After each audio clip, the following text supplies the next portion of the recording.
างครับปั่นเกี่ยวไม่ได้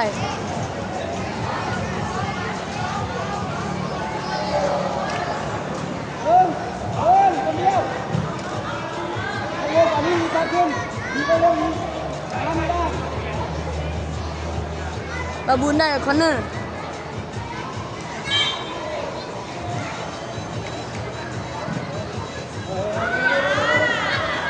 บอลออกข้างไปก็เก็บไม่ได้ยิงเตะเดินเตะมาเร็วมากินเร็วกินเร็วเร็วเอากินดีไปเร็วไม่ได้ก็ไม่อะไรอยู่ตรงนั้นเลยไปเร็วมากินดีไปสามารถรอดักไปด้วยเลยติดบล็อกเอาเลยครับอันดับดีไปเร็วไอ้ยาประตูลงมาอีกประเด็นไอ้กระจายอยู่ไหนปากินลงมาเลยลงเร็วขึ้นเร็วได้มาติดมาแล้วปั่นบอลออกกลางไ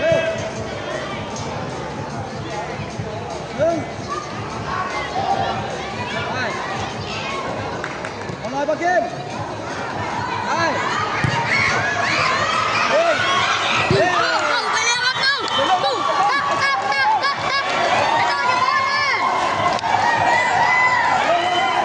ดึงประตูต่อหนึ่งนะครับได้อีกลูกนึงอีกลูกนึง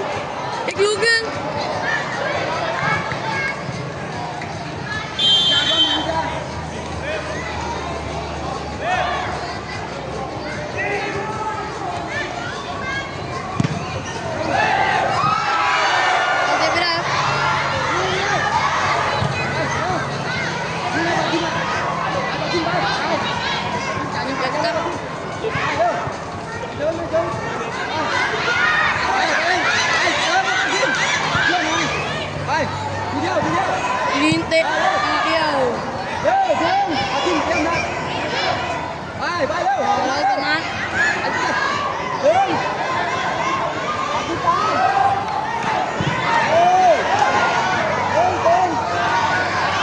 กินเองไปจีมาไปเองนะกินเขาไม่เข้าพาไปเลยกินไม่ต้องจ่ายเหลี่ยมเราต้องได้บุกไปเลยเดี๋ยวจะมากินเลยกินดีไหมกินดีไหมไปตักไปเองกินเอาไปกินไปเลยไปแล้วกินกินเร็วแต่บังให้โยกินเดียวกินเกี่ยวไปยินได้เอาไหมบังกินเอาไหมนี่ลูกเดียวเวลามีเยอะ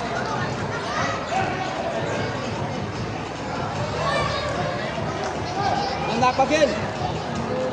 เอาไว้เดินเร็วยิงกันเร็วไปต่อเร็วปากินเบียร์ไปเองได้แล้วกินเองไปยิงกันนะ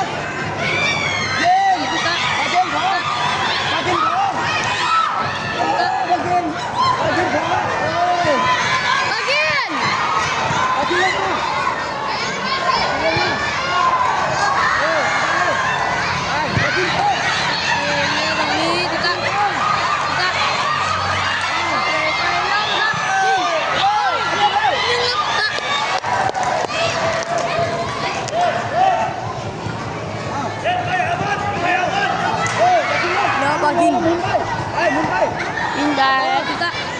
กินขอต่อกินมาขอต่อ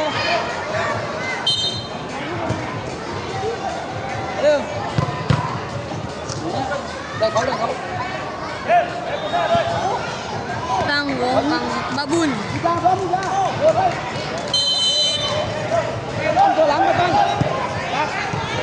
เราสมาร์ทเองกินของมากินของ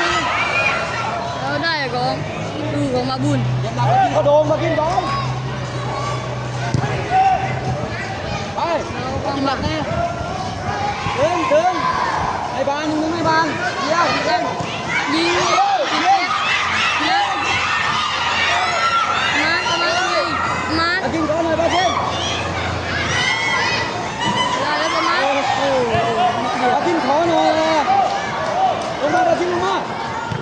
ลงมาเลย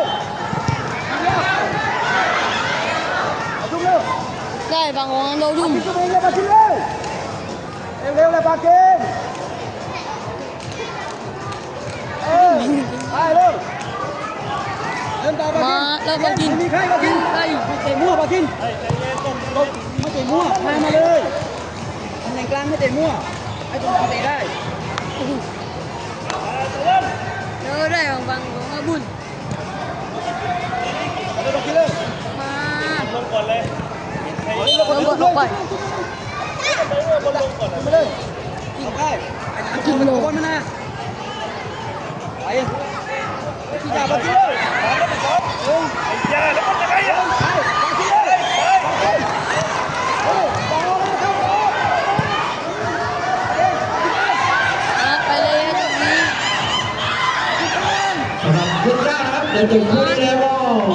โอ้ปากินลง ช่วยก่อนนะครับแล้วก็เดี๋ยวมาดูคู่สุดท้ายนะครับติดอันดับหนึ่งกันนะครับ เดินความปอบที่เดียวตับ เดี๋ยวจะปิดท้ายด้วยคู่ระหว่างเยาวชนเทพมากับคณะของอาจใหญ่เอฟทีนะครับที่วันนี้ชนะเลือกกันทั้งคู่ครับที่15คะแนนนะครับ มาตามมาที่เร็ว มาเล่นปิดท้ายเลยครับวันนี้คุณเก้า ลงมาที่เก้าลงมาช่วยก่อนชนะขึ้น แต่เรื่อง11นี่ตอนนี้เป็นอาจใหญ่เอฟทีแข่งอยู่กับโค้ชทีมเอนะครับแล้วก็ต่อด้วยบาบูนาคาเดมี่กับน้องดิวเดอร์เอฟซี มาขึ้นมาบนเลยป้าขึ้นมา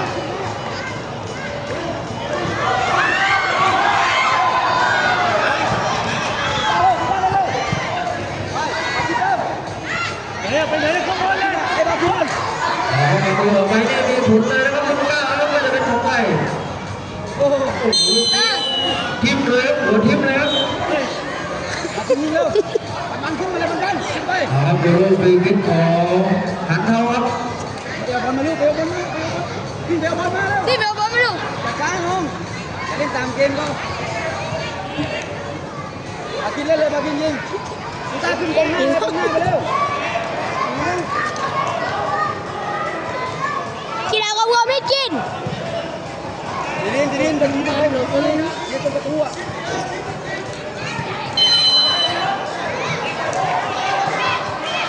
ยิงไกล เฮ้ยเฮ้ย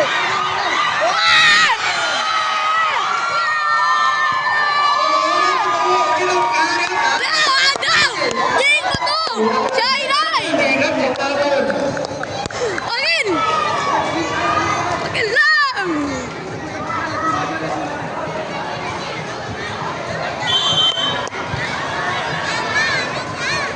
ครับดูบาบูนจะมีลูกชมจะมีหรือเปล่าลูกนี้ครับพี่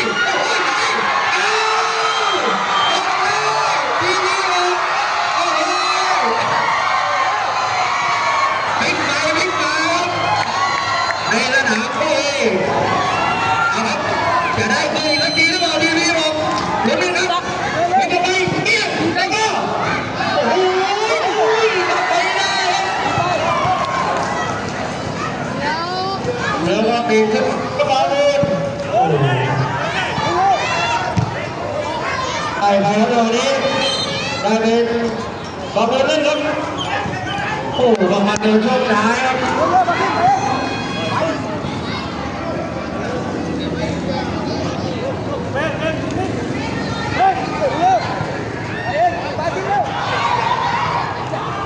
บอลเยอะได้ครับ อยู่ที่กรรมการครับตอนนี้ทุกคนมองมาที่กรรมการอยู่แล้ว